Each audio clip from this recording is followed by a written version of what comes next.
Waking up, I was back in 1984. The house was bare, the rice jar was empty, and beside me were two hungry little girls and a beautiful wife who had given up on me. Everyone was waiting to see the joke, waiting for us to get divorced. I took a deep breath. The people I lost in my last life, no one will take them from me in this one. When I opened my eyes, a few so-called friends were shoving me, saying I had lost everything last night, even my pants. I raised my hand and slapped Chun Jianliang across the face. My palm hurt, really hurt. It wasn't a dream. I rushed out of that broken house and ran home. The cold wind hit my face, and the more it blew, the clearer my mind became. The dirt road in Nanping village was full of potholes, the houses had mud walls, and the roofs were covered with moss. The last house at the west end of the village, the shabbiest one, was mine. Standing at the door, I suddenly felt afraid to go in. I looked down at myself. My clothes and pants had several holes. My cloth shoes were covered in mud, and my socks had 2 toes sticking out. What was there to tidy? There was nothing to tidy at all. I pushed open the door, and 2 little girls were squatting on the ground playing. Hearing the noise, they looked up at me, their eyes clear and bright. My eyes suddenly welled up. Meng Meng was 4, Cici was 3. They just looked at me, their small bodies shrinking back. Daddy, Daddy. Cici's voice was soft and sweet, calling out while hiding behind her sister. Meng Meng stretched out her arms to shield her sister, watching my outstretched hand warily. My heart felt like it was being squeezed hard. They were afraid of me. Because in the past, I was a jerk, lazy and gluttonous, addicted to gambling, and whenever there was any food at home, I would sell it for money to gamble. Although I never raised a hand, arguing with Lin Qingzhu over money was a daily occurrence.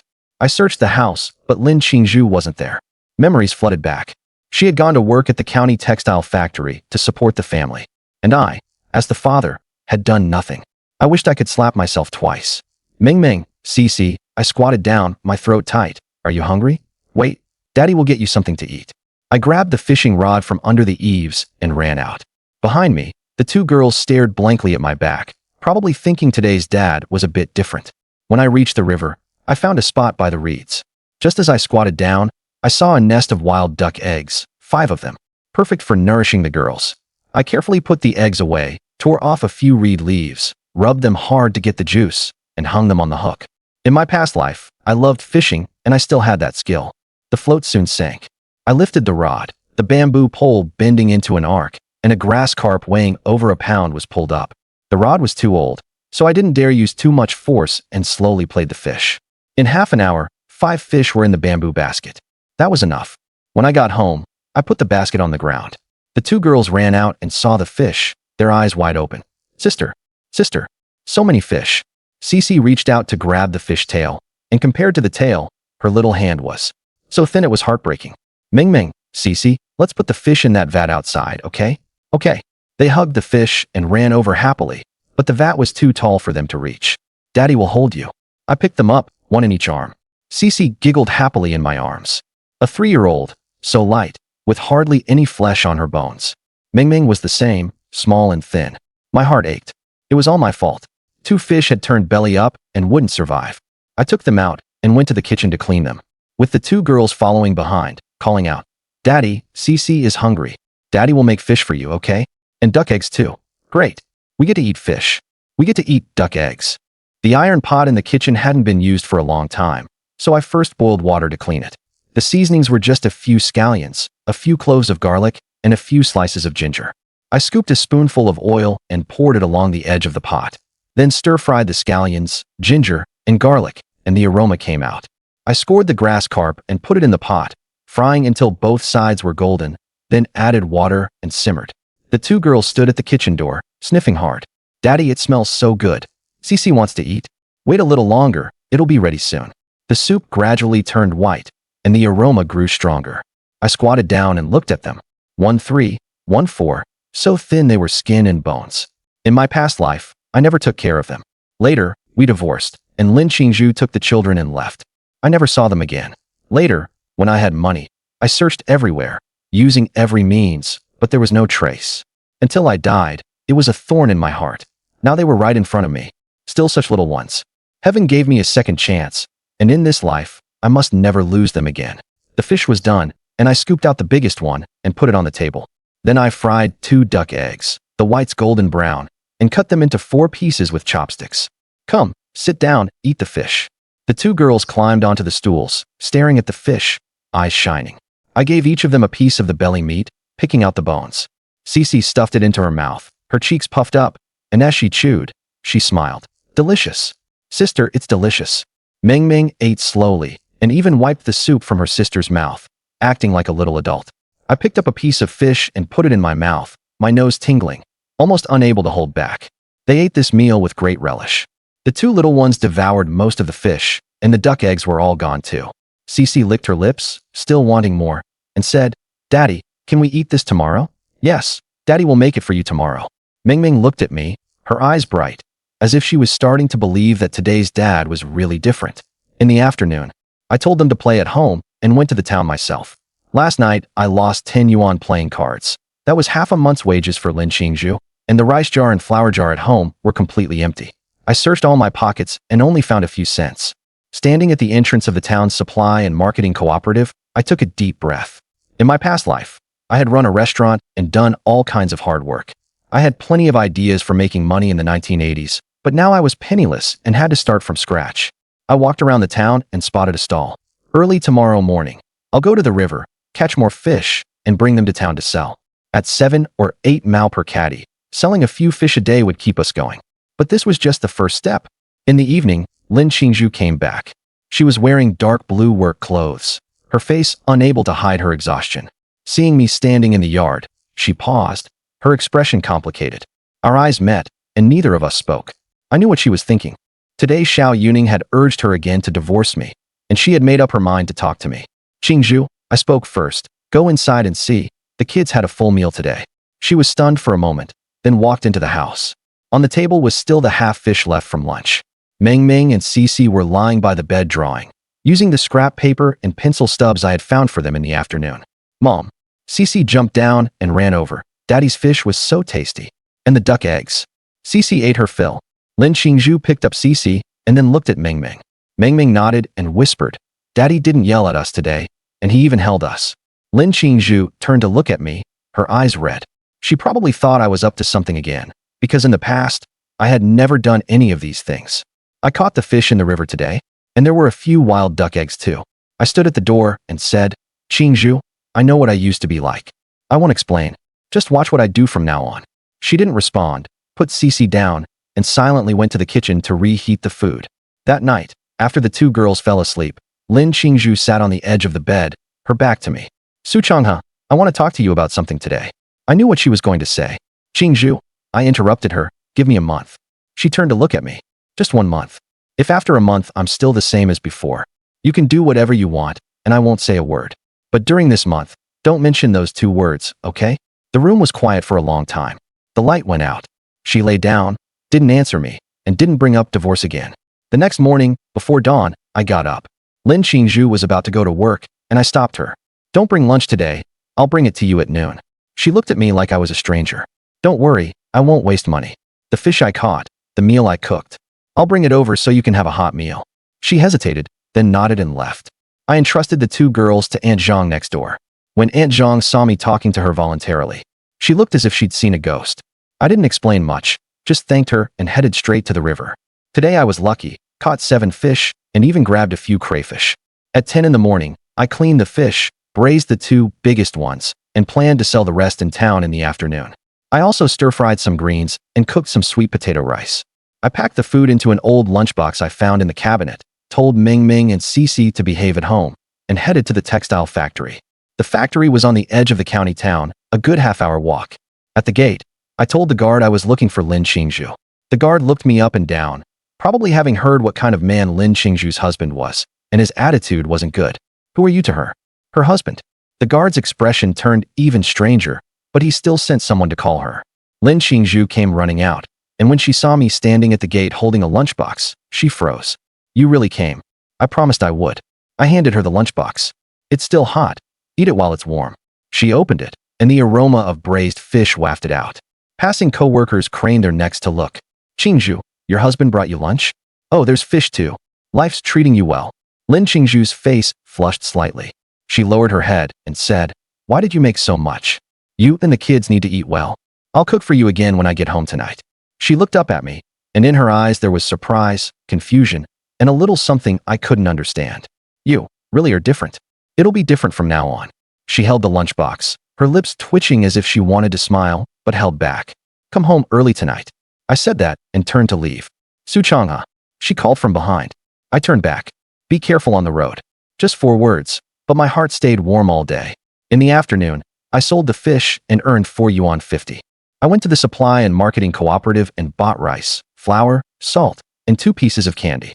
Clutching the remaining money, I planned to catch more fish tomorrow and find other ways to make money. The 80s were full of opportunities: catering, clothing, wholesale. As long as you could endure hardship, you could turn your life around. Back home, I put the rice and flour into the vat. Ming and Cici saw the candy and ran around the house with joy. I unwrapped the candies and popped one into each of their mouths. Sweet, sweet. Cici hugged my neck and, for the first time, voluntarily kissed me. I held her, and my eyes suddenly welled up. In the evening, Lin Qingzhu came home, saw the rice and flour in the vat, then looked at the dishes on the table. She stood at the door for a long time without moving. Let's eat. I handed her the chopsticks. She took the chopsticks, ate a bite of fish, then a bite of vegetables. Today everyone at the factory asked me, saying your husband suddenly changed for the better. Is something going on? She said with her head down. What did you say? I said. She raised her eyes to look at me. I don't know, let's see. I smiled. Then let's see. That night, I heard noises from next door. Aunt Zhang was peeking over the wall, her gaze involuntarily drifting towards Changhe's courtyard. A wall apart. In the kitchen, the fish had been stewing for a while and was thoroughly flavored. Changhe then scooped the fish out. Although there's a saying about stewing tofu for 1,000 times and fish for 10,000, stewing too long affects the texture. At this point, only the final step remained. Thicken the sauce, reduce it over high heat, and when the broth in the pot becomes thick, Changhe picked up the ladle and poured the sauce over the fish. A delicious braised grass carp was ready. The rich aroma now filled the entire house. On one side, the 2 little ones could no longer sit still, staring at the fish in the basin with longing eyes. Changhe brought one of the fish to the table and put some fish meat into a box to keep warm. Cici, Ming, come eat the fish first. The 2 little girls toddled over. Cici blinked and immediately reached out. Ming glanced at her and slapped her hand. Cici, use chopsticks. Cici pouted, rubbed her stinging little hand, and said pitifully, Sister, Cici doesn't know how to use chopsticks. Ming puffed her cheeks and replied, then use a spoon. Cici blinked and said softly. Okay, Changhe couldn't help but ruffle the 2 girls' heads and said with a smile, You too. Did you wash your hands? We're going. Ming quickly pulled Cici to wash their hands. Watching the 2 little ones run off, Changhe continued, You two need to wash your hands clean. Wash them clean, and Daddy will check. Okay. The 2 girls' voices came out almost at the same time, soft and adorable, melting hearts. While they washed their hands, Changhe went to handle the duck eggs. He heated oil in the pan, cracked the eggs in, and quickly sprinkled salt. After frying one side, he flipped them over and fried the other side. Soon, the aroma of fried eggs wafted out. Aunt Zhang, who was peeking over the wall, couldn't help but sniff. Her eyes widened. That bastard Su is even frying eggs? Has his family become rich? When the 2 soft little buns came back from washing their hands, Changhe had already brought the eggs to the table. Likewise, out of 5 duck eggs, he put 2 in the box. Then he took out the mesh bag, packed it up, and looked at the 2 little girls who were staring eagerly. They climbed onto the stools and sat obediently. Changhe handed chopsticks and spoons to the 2 little ones. Eat, eat, but go slow, it's a bit hot.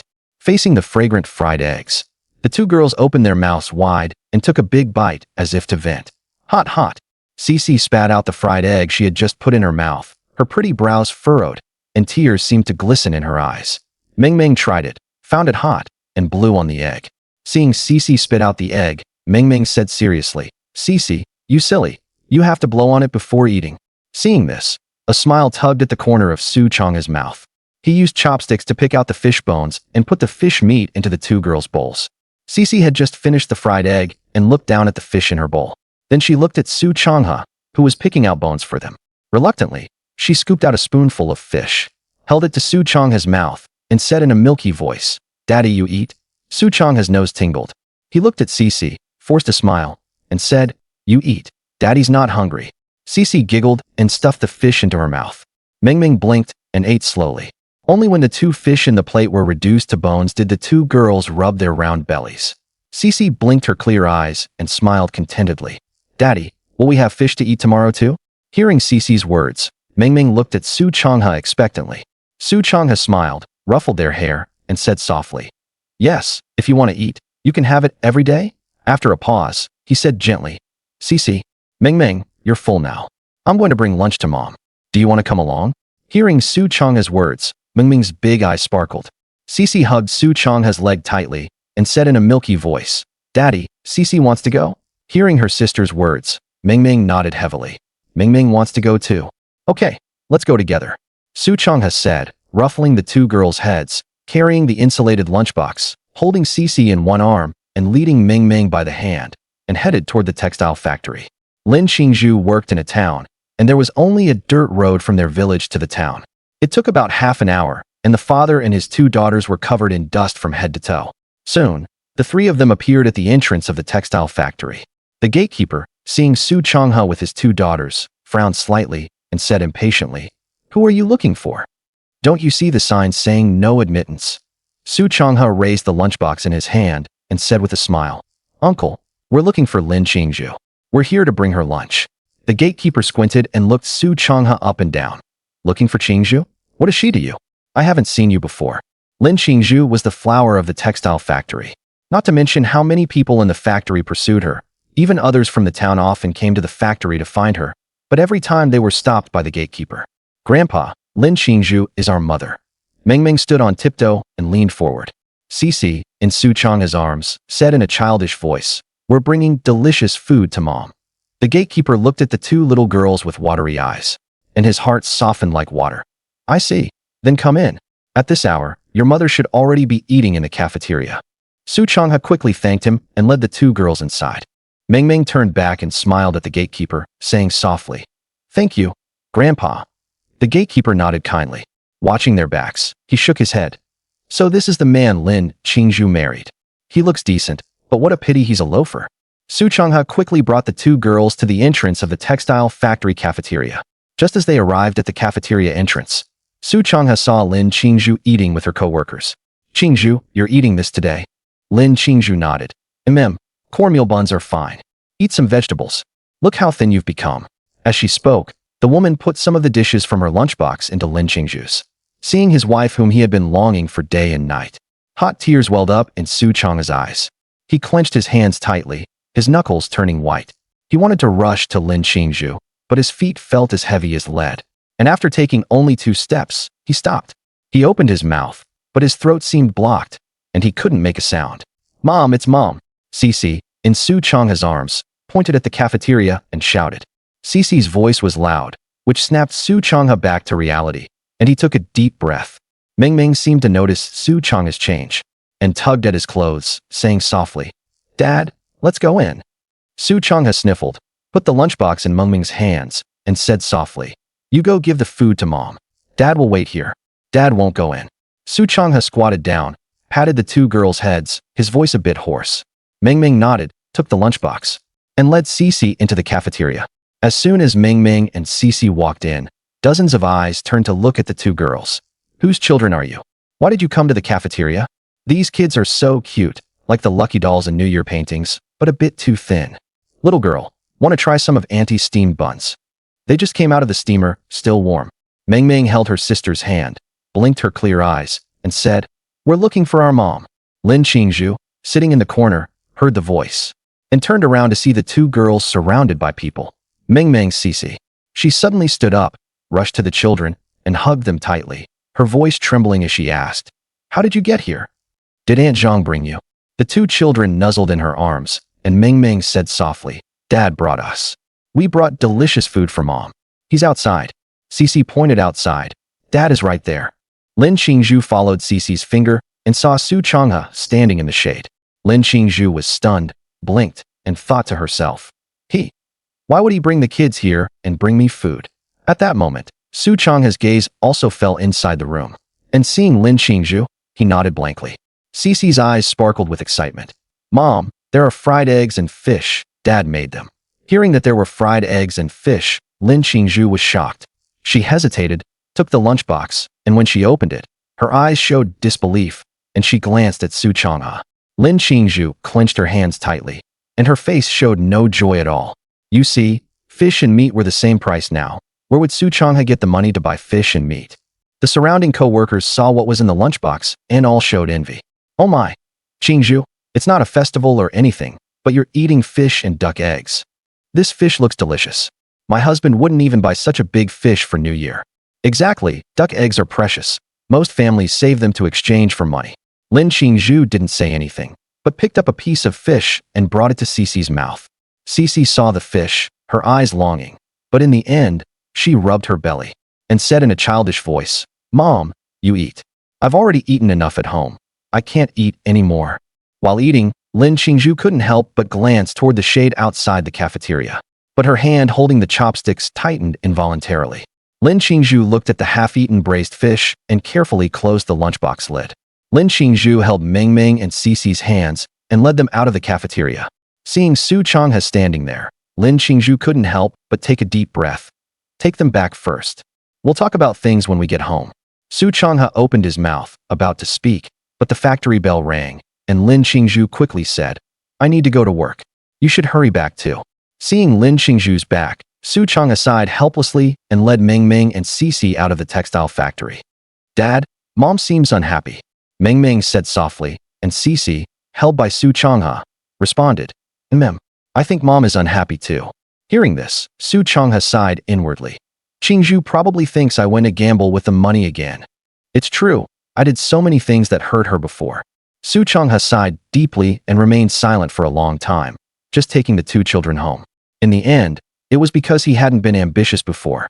After returning home, Su Changhe let the two little ones play in the yard by themselves, while he went to the firewood pile and found the rusty firewood knife and bamboo knife. He sharpened them on a square whetstone until the two rusty knives became shiny. Su Changhe also found a dusty bamboo basket and put the two knives into the basket. "Ming Ming, Cece, Dad is going up the mountain. You stay home and be good, okay?" Su Changhe looked at the two children running over and slowly squatted down. Hearing Su Changhe's words, Cece hugged his leg and said pitifully, "Dad, I want to go with you." Ming Ming stood in the distance without saying anything, but her face was also full of grievance. Su Changhe held Cece and said softly, "Cece, Ming Ming, the mountain is dangerous. I'm going up to cut vines, and when I work, I won't have time to take care of Cece and Ming Ming. So you stay home obediently. I'll go see if I can find some fruit on the mountain and bring it back for you, okay?"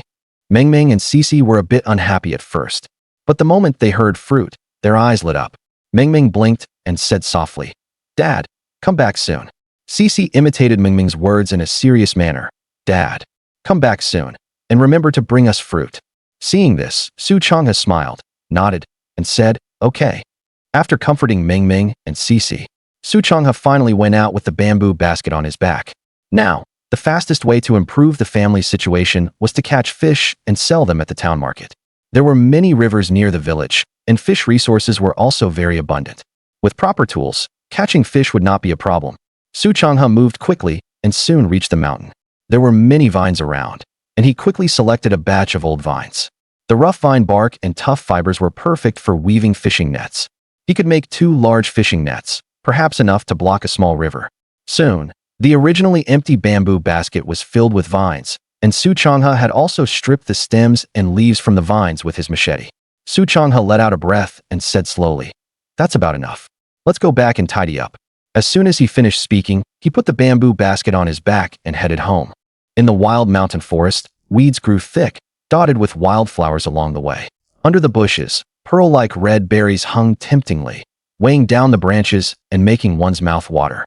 Snake berries were very small, and every season they would spread across the mountains.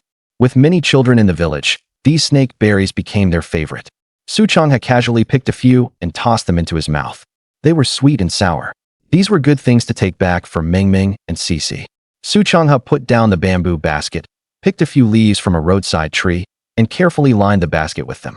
Looking at the snake berries in the basket, he muttered to himself, "This should be about enough." Su Changhe nodded in satisfaction, then carried the basket on his back and returned home. When he got home, Ming Ming and Cece were weaving flower crowns for themselves. Seeing Su Changhe return, the 2 little girls each hugged one of his legs. Cece said unhappily, Daddy, sister is bad. She ate my flowers." Ming Ming shook her head. "Daddy, it was sister. Sister ate the flowers, not me." Su Changhe put down the bamboo basket and gently wiped the leftover leaves from the corner of Mengming's mouth. He carefully took out the snake berries and held them out to the two little girls. He said softly, "Look what Daddy brought back for you. Wow, so pretty. Daddy, are these tasty?" Mengming was delighted, staring intently at the snake berries, biting her finger with drool dripping down. Cece stood on tiptoe, opened her mouth, and shouted indistinctly, "It's red berries. Daddy, it's red berries. Tasty." The two little ones' eyes were completely captivated by the bright red berries. They stared without blinking. Su Changhe pinched a few large ones and fed them into the two little milk buns' mouths. Watching them squint and smack their lips, he smiled and reminded, "Eat slowly. Are they sour?" The two little ones' eyes narrowed into crescent moons, nodding like chicks pecking at rice. Usually, they could only stand at the doorstep, biting their fingers and watching other kids eat. But now they had some too. Su Changhe washed the snake berries, put them into two small wooden bowls, and handed them to the two little ones. After settling the two little girls, Su Changhe poured out the vines from the bamboo basket. He picked out vines of even thickness and good flexibility, soaked them in warm water to soften, placed them on a stone, wrapped the washing mallet in a rag, and gently pounded them. After removing all impurities, he first wove two net bags. Then he picked up a vine from the side, his fingers moving nimbly to weave. In no time, the prototype of a fishing net took shape, with fine, neat patterns as if measured with a ruler.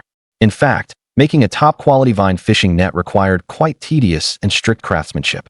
However, the newly made net now came with net bags, which would greatly improve efficiency compared to fishing by hand. Next, Su Changhe first tidied up the remaining vines, boiled them in hot water, soaked them in cold water. He took the fibers and used a twisting machine to spin them into thread. Su Changhe's movements were skilled, and his efficiency was astonishingly fast. In his previous life, because Lin Qingzhu had left with Mengming and Cece, Su Changhe had learned many crafts to find them. "Wow, Daddy is amazing." Mengming and Cece watched with wide eyes. "Daddy is so awesome. It looks so nice. Daddy, what are you making?" Mengming wanted to learn too. Mengming rested her chin on her little hands, full of admiration. Su Changhe kept working without stopping, a smile in his eyes. "Daddy is weaving a fishing net. A fishing net can help catch lots and lots of fish. With a fishing net, will we have fish to eat every day?" Looking at Mengming's innocent expression, Su Changhe nodded heavily. "Yes, Mengming will have fish to eat every day from now on." Hearing that they would have fish to eat every day, Cece jumped up excitedly. "Daddy is the greatest daddy in the world." From time to time, the children's admiring cheers came from the yard. Aunt Zhang next door was sitting in her yard sewing shawls. Hearing the children's praise, she muttered to herself, "What do little kids know? He's just fooling the naive kids. If he really had skills, why would he let his wife go out to support the family and let his own kids almost starve without caring?" Amid the two girls' praise and admiration, Su Changhe moved even faster. Soon, he finished weaving the fishing net. Suddenly, the two little ones ran over with empty bowls, Mengming holding up a bright red snake berry, looking at him in shock. Mengming puffed out her cheeks and said, "Daddy is so awesome." Cece couldn't speak while eating the snake berry, just nodded heavily. Su Changhe showed a smile and patted the two little ones' soft heads. "Can you two carry the fishing net into the house?" Hum. The two little milk buns dropped their bowls and used all their strength. They carried the fishing net with grunts and groans, walking clumsily. Although the net was somewhat large, it was woven from vines. It was very light, so the two little ones could carry it. But the two little ones had never done work before, carrying the net and swaying from side to side. They couldn't even control the direction, looking silly, as if they were drunk. Seeing this, Su Changhe smiled and shook his head. After making the fishing line, looking at the remaining vines and soft shrubs on the ground, Su Changhe hesitated for a moment, then wove two more vine traps for catching river shrimp, fish, eels, and loaches. The traps were ingeniously designed, with layers inside layers, 5 layers in total. Once eels and loaches entered, they would have no escape. As the saying goes, live off the sea if by the sea, live off the mountains if by the mountains. With Namping village relying on such abundant fish resources, Su Changhe definitely needed to find ways to earn more money from fishing, to improve the family's conditions. Moreover, he had no competitors yet. No one in the village had Su Changhe's fishing skills. If they spent most of their time fishing, it would not be worth it for them. Soon, Su Changhe finished weaving several traps. He didn't waste the remaining scattered vines either. He casually picked up a few vines and wove 2 little grasshoppers for the 2 little ones. During the process, Su Changhe also found 2 small glass beads. When the 2 little milk buns saw the toys Su Changhe had made for them, they were overjoyed, dancing with excitement. "Daddy is so nice." Smack. "Thank you, Daddy." The 2 little ones played in the yard, forgetting everything in their joy. Seeing the 2 little girls having fun, Su Changhe's mouth curled up, and he said to them, "Ming Ming, Cici, Daddy is going out for a bit. You stay home and be good." The 2 girls played with the grasshoppers in their hands and nodded heavily. Seeing this, Su Changhe shook his head helplessly, shouldered the carrying pole, and went out. On both ends of the pole, one end hung the traps, and the other end hung the blocking net. On his way to the river, Su Changhe passed by a field. Many people saw the pole on his shoulder and looked at him with surprise. "What is that loafer Su Changhe carrying? It looks neither like a basket nor a cage." "Who cares? Let's just do our own work. There's so much to do in the fields." Hearing this, the others nodded and buried themselves in their work. They never thought about fishing nets or traps, mainly because they didn't believe Su Changhe could do anything useful. In these times, villagers who go to the river rely on heaven for their livelihood. Usually, they'd be grateful just to catch some shrimp or fry for a taste. By the time Su Changhe's figure was about to disappear, Old Wang stopped his work again, walked to the side of the field, and said to Li Shan, who was busy working, "Old Li, look at that Su Changhe. He does nothing all day but wander around the village. His wife is about to run away, his kids can't even get food, and he still wanders around outside all day. Look at what he's messing with now." Li Shan stopped his work, frowned in the direction Su Changhe had disappeared, and sighed helplessly. "Heaven knows what he's messing with, but it's definitely nothing good. That Su Changhe, that fool, wanders around all day, his 2 daughters are skin and bones from hunger, and he doesn't even care. He's simply a beast." Old Wang took a deep drag from his dry tobacco pipe. "Alas, it's his wife I feel sorry for. Such a pretty girl, ruined by that bastard." Li Shan didn't respond, spat into his palm, and continued his work. To be honest, he envied Su Changhe. Though he was unreliable, he lived better than anyone, especially having such a capable wife at home. Su Changhe walked dozens of steps along the riverbank and stopped on a patch of damp mud. The grass grew thick here, the soil was dark brown, and with a hand scrape, you could see curled earthworms. He pulled a small clay jar from his basket, squatted down, and with his fingertips gently lifted the middle of an earthworm, putting the soft thing into the jar. Su Changhe then dug out a few red earthworms from under the grass roots. And soon the bottom of the jar was covered with a layer. Su Changhe looked at the earthworms at the bottom of the jar, shook his head, and sighed helplessly. Not enough. Still not enough. Then he walked toward the water grass, reached in, and picked up a few stones covered with moss. Under the stones hid quite a few shrimp. Soon, Su Changhe crushed the small shrimp and threw them into the ground cage. Then he took out a few earthworms and threw them into the cage. Su Changhe chose a backwater area where the current was slower. He tamped down the mud at the bottom with his feet, then aligned the entrance of the cage with the incoming water, and pressed the exit down with stones to ensure it wouldn't be washed away. The 3 cages were arranged in a triangle, spaced exactly 3 steps apart. This was a method an old fisherman had taught him before, which could best lure passing fish and shrimp. The position of the net was even more particular. He chose a narrow part of the river, with an old willow tree on each bank, perfect for securing the 2 ends of the net. Su Changhe slowly lowered the net into the water. The rattan spread into a beautiful arc in the water, and the mesh was clearly visible in the sunlight. He pulled the net rope toward the bank, fixing it with wooden stakes every 2 steps to ensure the net was stretched straight, while leaving a little slack so it could sway gently with the current. If it was too loose, it wouldn't block fish. If it was too tight, it would easily be washed away. The balance had to be just right. After setting everything up, Su Changhe patted his pant legs and headed back. When he got home, the 2 little girls were squatting on the ground, using the rattan grasshoppers he had made to fight. Meng Meng charged forward with her grasshopper, while Cici protected hers, calling out in a baby voice, "Sister, hey, this is mine, no grabbing." Su Changhe walked over, reached out, and tickled Cici's armpit, teasing her. "Cici, if you grab again, the grasshopper will get angry." Then he pinched Meng Meng's cheek. "Meng Meng, as the older sister, give in to your younger sister." The 2 little girls giggled and clung to him, asking him to make a frog. Although he used to often scold and hit the 2 children, and never had a kind face. But kids, they have short memories. Today he made delicious food, picked snakeberries, and made them toy grasshoppers. The image of a good dad was instantly established in the hearts of the 2 little milk buns. "Okay." Su Changhe smiled and agreed, then quickly added, "But I still have some things to do." I'll come back and make them for you later, okay? Meng Meng and Cece blinked at this, then nodded heavily. Su Changhe turned around, took a grass carp from the vat, strung it with grass rope, and headed toward Aunt Zhang's house next door. At this moment, Aunt Zhang was dozing on the table in the main room, drool at the corner of her mouth. In her dream, she was holding a fatty braised pork and gnawing on it. Just then, a loud banging suddenly came from the door. Aunt Zhang's whole body twitched. She shouted somewhat angrily, "Who is it?" At this time, most people in the village were in the fields. Who would be idle enough to come disturb her sweet dream? Aunt Zhang grumbled as she opened the door. When she saw who was standing outside, she couldn't help but frown slightly. "Su Changhe, what are you doing at my house?" Aunt Zhang's eyes looked him up and down warily. But when she saw the fish in Su Changhe's hand, her Adam's apple moved involuntarily. After seeing the fish, Aunt Zhang's gaze didn't move. Su Changhe smiled, didn't beat around the bush, and said directly, "Aunt Zhang, it's like this. I want to borrow your flatbed cart." "Borrow the flatbed cart." Aunt Zhang's eyes were still fixed on the live fish in Su Changhe's hand. At his words, her voice suddenly rose, hands on her hips. Go, go, go. I don't have a flatbed cart at home. Go ask elsewhere." Aunt Zhang was very wary. She knew Su Changhe's nature all too well. This guy, when he borrowed money in the village before, never returned it. The things he borrowed were either broken or dirty. Now, this guy had set his sights on her flatbed cart. Although the cart had been used for a long time, was useless now, and wasn't worth much. She just didn't want to lend it to Su Changhe. As soon as Aunt Zhang finished speaking, she was about to close the door.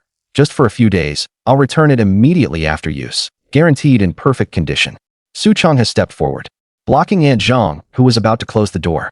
"Besides, Aunt Zhang, I've already seen the cart. Let me use it, okay?" Aunt Zhang frowned. She didn't even want to lend it, let alone for a few days. Aunt Zhang shook her head repeatedly and opened her mouth to say something.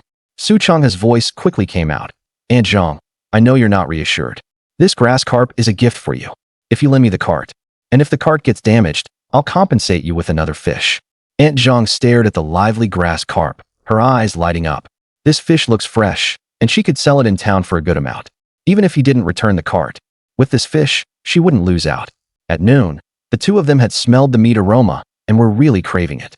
A big grass carp like this, just for lending the cart for a few days, was a great deal however you looked at it. Aunt Zhang's gaze shifted back and forth between the fish and Su Changhe, with two little people fighting in her heart. The fish was really tempting, but Su Changhe's reputation was too bad. Aunt Zhang stared at the grass carp, her eyes almost glued to it. Her throat moved, and it felt like a little hand was scratching inside her heart. How long had it been since she smelled fish? The last time she had fish soup was during the New Year. This. Aunt Zhang couldn't help but lightly touch the fish with her finger, her mental abacus clicking away. Then she thought about the flatbed cart Su Changhe wanted to borrow. That cart was made by Wang Fuguei a few years ago. The wood was a bit loose, and the wheels always squeaked. Usually, it was only used to haul firewood and manure, and most of the time it sat gathering dust in the woodshed. Not to mention a few days. Even if he borrowed it for 10 days or half a month, it wouldn't matter much at home. Trade a half-old flatbed cart for a live fish? Aunt Zhang's heart suddenly beat faster, and the wariness on her face was long gone. She secretly pinched herself. Was this a dream? Had Su Changhe, this kid, changed his ways today? No matter what, this deal was too good. She, Aunt Zhang, had lived most of her life, and had never taken such a big advantage. This. Aunt Zhang was still hesitating verbally, but her hand had already placed itself on the grass rope and taken the fish, as if afraid Su Changhe would regret it. She quickly said, "Fine, fine, for the sake of this fish, I'll lend it to you for a few days. But you have to use it carefully, don't bump it or scratch it." Aunt Zhang's hand tightly held the grass rope, stringing the fish. Looking at Su Changhe, who was about to push the cart, her voice carried a slight tremor. "Changhe, this fish, are you really giving it to me? Just for borrowing the cart for a few days?" Su Changhe looked up and smiled. He was still tidying up the odds and ends on the cart with quick, nimble movements, as if afraid Aunt Zhang might suddenly change her mind. He said with a smile, "Aunt Zhang, you're too kind. In the past, I was a good-for-nothing who didn't care about the family. Qingzhu is busy at the textile factory. My two girls have been looked after by you, and I haven't even had a chance to thank you. Besides, these fish were caught in the river and aren't worth much. Please have a taste. Consider it my thanks for your help." Aunt Zhang felt warm inside from these kind words, but her brows were still furrowed. If anyone else had said this, she would have been grinning from ear to ear. But Su Changhe was a well-known street loafer. Could his words be trusted? Yet the fish, short of water, flopped a couple of times, and the fishy smell hit her nose, making her heart itch with desire. She opened her mouth to say something, but ultimately said nothing and closed it. Anyway, the fish was already in hand. Why overthink it? As long as there's meat to eat, that's what matters. She suddenly snapped back to reality, took 2 steps back, and forced a smile. Well, then be careful with the cart. Don't bump it or scratch it. Hey, don't worry. Changhe responded and pushed the cart out. Watching his back disappear through the door, Aunt Zhang carried the fish into the kitchen. She tossed the fish into the big water vat. Watching it swim freely in the water, Aunt Zhang finally breathed a sigh of relief, and her face was filled with a smile. But as she smiled, she suddenly frowned. Something's not right, Aunt Zhang muttered to herself. Old Lee in the village sits by the river fishing every day, tan dark, and all he catches are tiny shrimp or finger-length fry. Occasionally, he catches one the size of a palm, and he brags about it for 3 days in the village. And Wang Air from the West End, after casting his net for half a month, hasn't brought back any decent fish either. Aunt Zhang looked at the fish. Then her gaze shifted to Changhe's house next door. Aunt Zhang sighed helplessly and said, "Was this fish really caught in the river? Don't tell me the kids are going to suffer again." Changhe pushed the cart back home. The 2 little girls were originally lying on the threshold counting ants. Hearing the rumbling of the wheels, they both looked up, their eyes shining like black grapes. "Daddy, you're back." 5-year-old Meng Meng reacted first, scrambled up from the ground, and ran toward the cart. Cici also stumbled along behind her, her little legs churning quickly. Changhe stopped the cart in the middle of the yard and squatted down to check the wheels. After all, he was going to use it to haul fish to the county town to sell.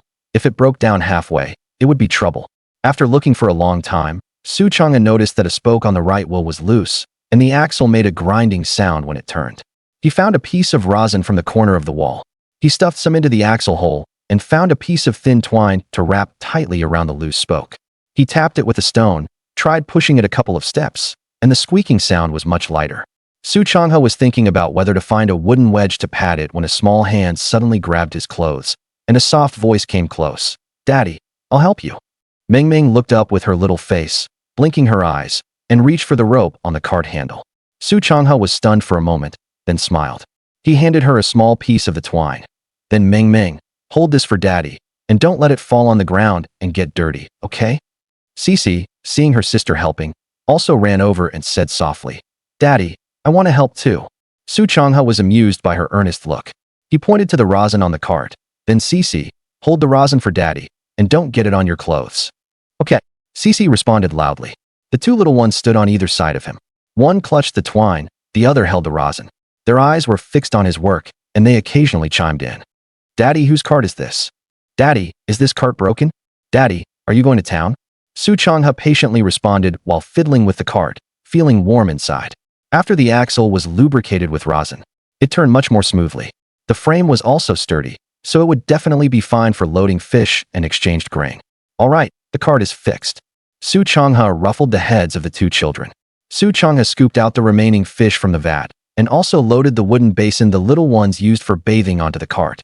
The fish were still lively, so he laid a layer of damp, dry grass inside.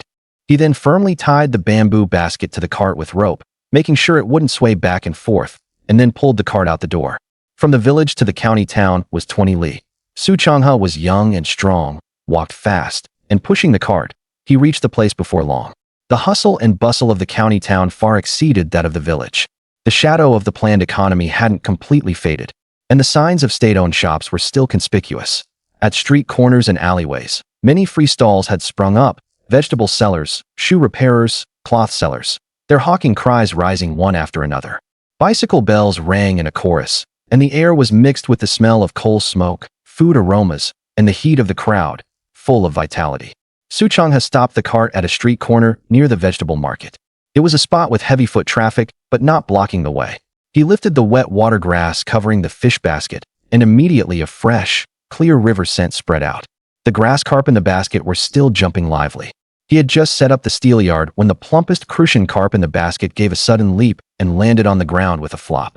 "Oh, this fish is quite lively." A woman carrying a basket was attracted over.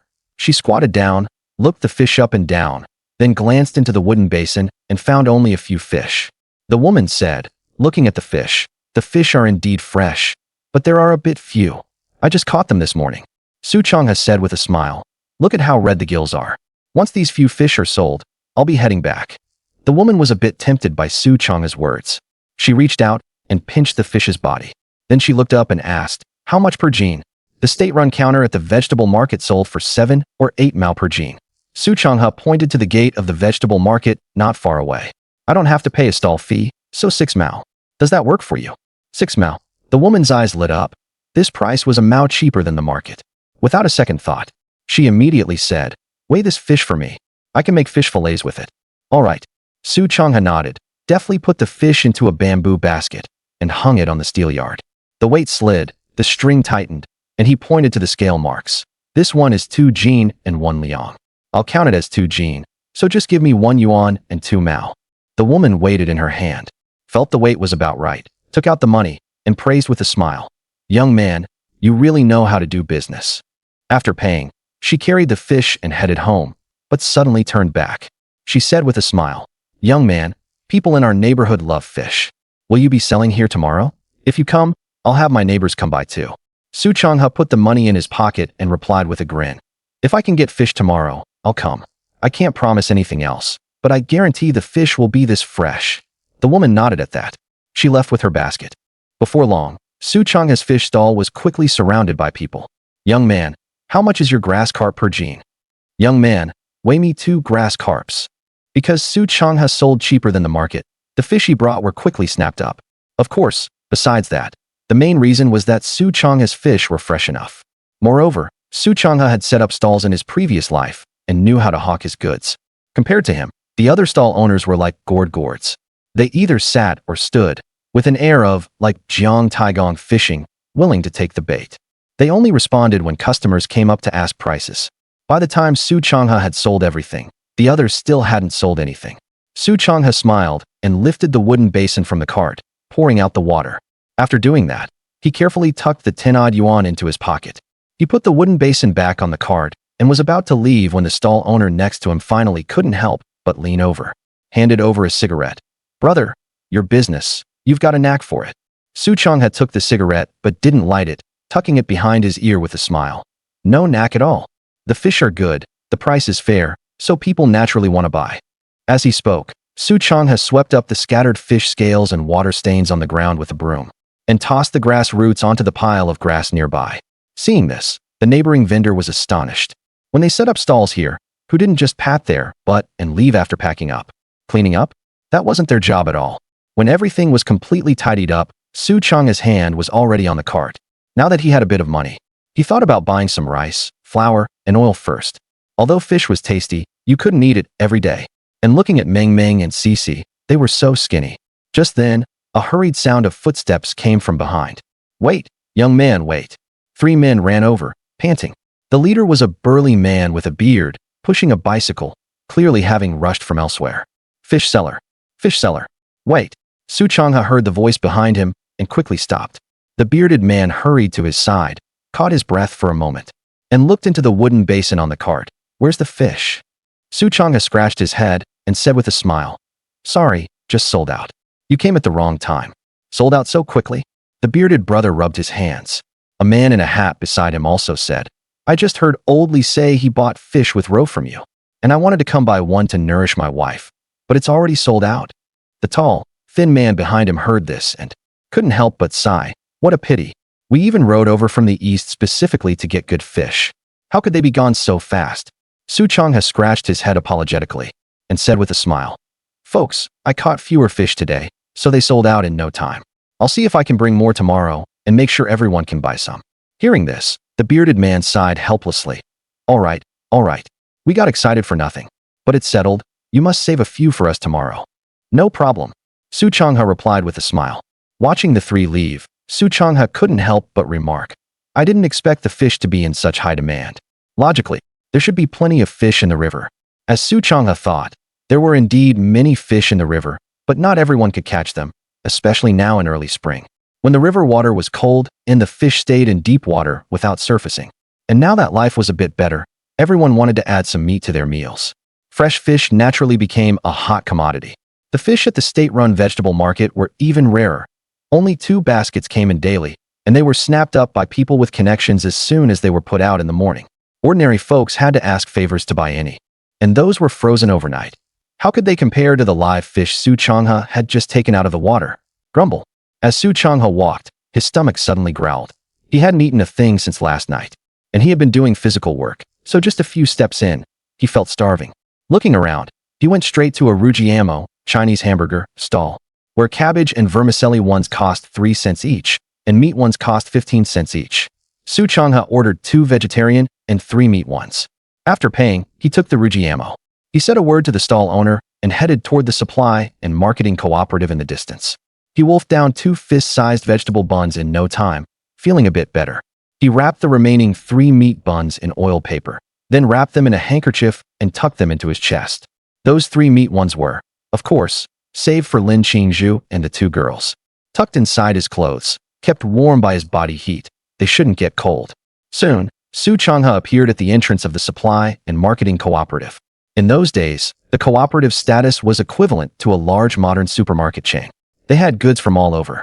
However, to buy rice, flour, oil, cloth, eggs, and such, you still needed ration tickets. Otherwise, the prices would be much higher, and you might even be kicked out by the sales clerks. The shelves in the cooperative were fully stocked, with various goods neatly categorized, and a slogan on the wall read, "Develop the economy, ensure supply." The sales clerks, wearing uniform blue work clothes, were busy behind the counters. Although there was now a free market, the cooperative had a more complete selection. Su Changhe took out a cloth bag from his chest, which contained not only the money he had earned from selling fish today. "Comrade, give me 10 caddies of rice, first grade, and 10 caddies of flour. These are staples. The rice jar at home is almost empty, and the 2 little girls are growing, so they need fine grains." The sales clerk was a young woman wearing glasses. She looked at the money on the counter and suddenly asked, "No ration tickets?" A hint of bitterness flashed across Su Changhe's face, and he shook his head helplessly. "No." The sales clerk nodded and quoted the prices. First grade rice, 10 caddies for 2 yuan, 10 caddies of flour for 1 yuan and 50 cents. "What else would you like?" Su Changhe thought for a moment, and then said, 2 caddies of rapeseed oil, and 2 chi of floral cloth, the kind with small floral patterns. Su Changhe bought the cloth mainly to make 2 new outfits for the little girls. He couldn't even remember when he last made new clothes for them. He bought item by item, and soon a small mountain piled up in front of the counter. Soy sauce, vinegar, and salt were essential for cooking. 2 packs of brown sugar could be made into drinks for the kids, and he could also add a couple of spoonfuls when steaming cornmeal buns. He even bought pencils and exercise books for the kids. Mingming was old enough to start learning to read. The people waiting in line nearby were amazed, and someone couldn't help asking, "Comrade, are you preparing for a wedding? Buying so much stuff?" Su Changhe smiled. "We've added a new member to the family, so I'm stocking up." After buying daily necessities, he moved to the farming tools section. "Give me 2 bundles of nylon thread, the thickest kind." Nets woven with rattan were sturdy but too heavy. Nylon thread was lightweight, had less resistance in water, and the nets made from it were more durable. "Excuse me, also give me 10 net weights. And 5 new fish hooks. Oh, I want the kind with barbs." Su Changhe couldn't do much else right now, so he could only buy some fishing tools to improve the family's life first. Soon, the clerk brought out the items for Su Changhe. After checking everything, he paid and left the cooperative. Coming out of the cooperative, Su Changhe's 10+ yuan from selling fish was now reduced to just a few mao. Just then, he noticed a candy stall not far away. The stall had glass jars on it, filled with all kinds of candies. But business at the stall was especially slow at the moment. Su Changhe walked over unhurriedly, and the owner, seeing Su Changhe, immediately asked with a smile, "Boss, what would you like to eat?" Su Changhe pointed at the goods on the stall. "How much are the fruit candies and the crispy candies?" Hearing this, the owner smiled and said, "Fruit candies are 40 cents, crispy candies are 20 cents. Give me a caddy of fruit candies and a caddy of crispy candies." Hearing this, the owner's eyes lit up, and he quickly said, "Coming right up." As soon as he finished speaking, he deftly wrapped the candies. Su Changhe put the items on the cart, and a slight smile curled at the corners of his mouth. When he had come out, the cart had only a few fish on it. But now, on his way back, the cart was piled high with food and daily necessities. Su Changhe paid, then lifted the cart with satisfaction. Seeing Su Changhe's actions, many people nearby started discussing. "Look at that cart full of stuff. What a big spender. TSK, TSK, TSK. When will I ever be that rich and be able to buy so many things for the family at once? If you could sell that much in one go, Your wife would be over the moon. As the carts will turn the street corner, Changhe happened to see the meat processing plant's pork stall closing up. The stall was covered with newspapers, and on the newspapers were pork cuts, with a lot left unsold. He lifted the cover and looked. All lean meat, bright red, not a trace of fat. Changhe frowned. Boss, how much is this meat? The stall owner stopped what he was doing, looked up, and said impatiently, with meat ration tickets. Fatty meat 90 cents a caddy, lean meat 73 cents. Without tickets, fatty meat 1 yuan 15 cents, lean meat 98 cents. Changhe ignored the stall owner's impatient tone. He carefully calculated the money in his hand, and a hint of helplessness appeared on his face. He said with a smile, Boss, give me 50 cents worth of fatty meat. Sure. The pork vendor's knife rose and fell, quick and precise. After weighing out 50 cents of fat, he handed it to Changhe. Changhe paid, carefully placing it on the top layer of the cart. Now Changhe was broke again. After walking around town for a while, Changhe looked up and saw a dimness spreading across the sky. He muttered to himself, Changhe should be getting off work soon. Just as he thought of this, Changhe pushed the cart to the entrance of the textile factory. As soon as he arrived at the factory gate, the sky had darkened, and the electric lights at the factory entrance glowed. Changhe stopped the cart and handed a cigarette to the guard. Uncle, have a smoke. The guard took it, rubbed it against his ear, squinted, and looked closely. Oh, Hongtashin, you're willing to spend on this. Changhe chuckled twice, struck a match, and lit it for him. He also lit one for himself. But just as he took a puff, his heart suddenly skipped a beat. The money for this pack of cigarettes he had snatched from Lin Qingzhu's hands. Lin Qingzhu had hidden a cloth bag under her pillow, wrapped around 5 yuan. She said it was savings for Mengming's tuition. He found it, had a fight, and forcibly took it to buy these cigarettes. The cigarette suddenly lost its taste in his mouth, leaving only bitterness. At noon, when Changhe brought the kids, the guard had already noted him. And this time, Changhe even offered him a good cigarette. The guard was also willing to chat with him. The guard blew out a smoke ring and looked at him with a smile. You're here to wait for Lin Qingzhu, right? Changhe was stunned, then smiled sheepishly.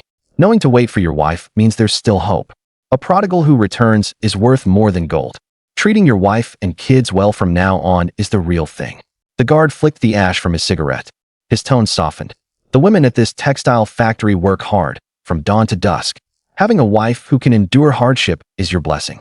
Besides, Qingzhu is our factory's beauty. If you don't cherish her, there are plenty of young men in the factory waiting. As soon as the guard finished speaking, the factory's off-work bell rang. The iron gate clanged open. Many female workers came out of the workshop, chatting and laughing. Changhe stood on tiptoes, scanning the crowd, and spotted Lin Qingzhu at once. She wore a work uniform washed until it was pale. The cuffs were frayed, and she carried a sewing basket. Lin Qingzhu was talking with a female worker walking alongside her, looking tired but still delicate and pretty. For a moment, Changhe's heart pounded against his chest, his mind in a whirl, his heart and eyes filled with her figure. Changhe clenched the hem of his clothes, his knuckles turning white. He wanted to call out to her, but his throat felt blocked, as if by cotton. He watched helplessly as she got closer and closer. Just then, a young man in a white shirt suddenly rushed out from the side, blocking her path. Changhe couldn't get through and could only watch as Lin Qingzhu talked with the man in the white shirt. Lin Qingzhu first said a few words with a blank expression. The man suddenly became agitated, pouring out his feelings. Move. Suddenly, Lin Qingzhu's voice rose sharply, filled with annoyance. She took a step back abruptly. Her brows furrowed. Wang Chang, are you sick? How many times have I told you? I'm not that kind of woman. The surrounding female workers burst into chatter. Giggles and murmurs drifted into Changhe's ears. TSK, Wang Chang is too rash. Exactly. She's not even divorced yet. Why is he in such a hurry? The laughter carried a hint of mischief, but the words, not divorced, hit hard. Wang Chang's face turned as red as pig liver, and he shouted stubbornly, I'm sincere. Why do you stay with him in poverty? What's the point? What I want is none of your business. Her voice was cold as ice. If you keep pestering me, I'll go to your workshop director. Lin Qingzhu turned away in disgust. She was not that kind of woman, nor was she the naive girl who could be fooled by sweet talk. As she was about to step out of the gate, Lin Qingzhu's steps suddenly froze, her body trembling uncontrollably. She saw him, the man standing at the security office. The man's eyes were deep, as if carrying a hint of starlight, staring blankly at her. Lin Qingzhu was stunned, her feet rooted to the ground, only one thought in her mind. He saw that? The air between them seemed to freeze at that moment. The female workers nearby also noticed Su Changhe, and their laughter abruptly stopped. Their expressions turned awkward and subtle. Someone quietly tugged at Lin Qingzhu's sleeve, signaling her to leave quickly. At noon, Su Changhe bringing lunch to Lin Qingzhu had already surprised everyone. Now, after work, he had come again, and had even witnessed that scene. Su Changhe took a deep breath, calmed his emotions, stuffed the crumpled cigarette pack into his pocket, and revealed a warm smile. "I'm here to pick you up," Su Changhe said softly. He spoke casually on the surface, but his palms were sweating. Decades later, he saw her again. He saw the person he had been longing for, and spoke his first words after seeing her again. Lin Qingzhu looked into Su Changhe's nervous eyes. Her heart felt as if something was squeezing it, flustered and chaotic. The Su Changhe in her memory was a man who squatted at the gambling table all night and never came home. A husband who snatched her hard-earned money to buy alcohol. A father who, when his child had a fever, would only squat on the threshold and smoke. She would never forget that winter when the children were blue from cold. But he took the money she had earned by sewing cotton-padded jackets for others, and lost it all at the gambling table, then came back and threw a tantrum at her. In those days, when she combed her hair in front of the mirror, she would always see new gray hairs at her temples, and her heart was filled with nothing but coldness. This man, nominally her legal husband, had never fulfilled the duties of a husband or father. He was not a support for her and the children. Instead, for his own pleasures, he completely disregarded the lives of his wife and 3 children, squandering the last of the family's money on food, oil, and rice. Originally, divorce was a done deal. But now, the man standing in front of her seemed to have changed. The smile on his face now was unfamiliar to Lin Qingzhu. What did he want? Lin Qingzhu was deeply confused. Su Changhe looked at her, his resolve strengthening. He stepped forward and naturally took the canvas bag from her hand. The bag contained her uneaten cornmeal buns and a water bottle, heavy. He said gently, "I came to the county to buy some food, drinks, and supplies. Seeing it was almost your off-work time, I thought I'd pick you up. Don't worry about the kids at home. I asked Aunt Zhang next door to look after them before I left." Hearing Su Changhe's voice, Lin Qingzhu felt a bit dazed. When had Su Changhe ever spoken to her in such a soft tone? The Su Changhe before her now felt somewhat unreal, because since they got married, Su Changhe had always been selfish. Even with Ming Ming and Cici, he still only cared about himself. The female workers nearby heard Su Changhe's words and exchanged glances. Su Changhe, the street loafer, was notorious.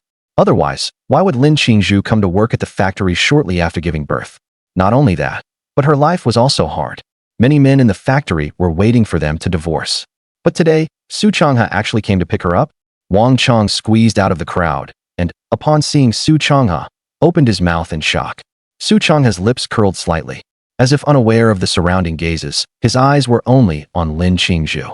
He patted the wooden cart and said calmly, "Get on the cart. I'll push you back." Hearing Su Changhe's voice, Lin Qingzhu glanced at the crowd. "And no need," Lin Qingzhu said, blushing and nervous.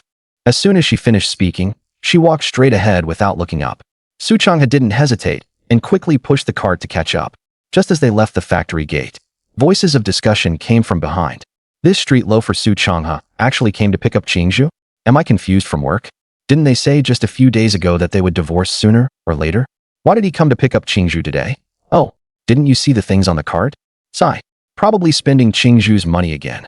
Lin Qingzhu walked ahead, her face so red it could drip water, and her eyes gradually became moist.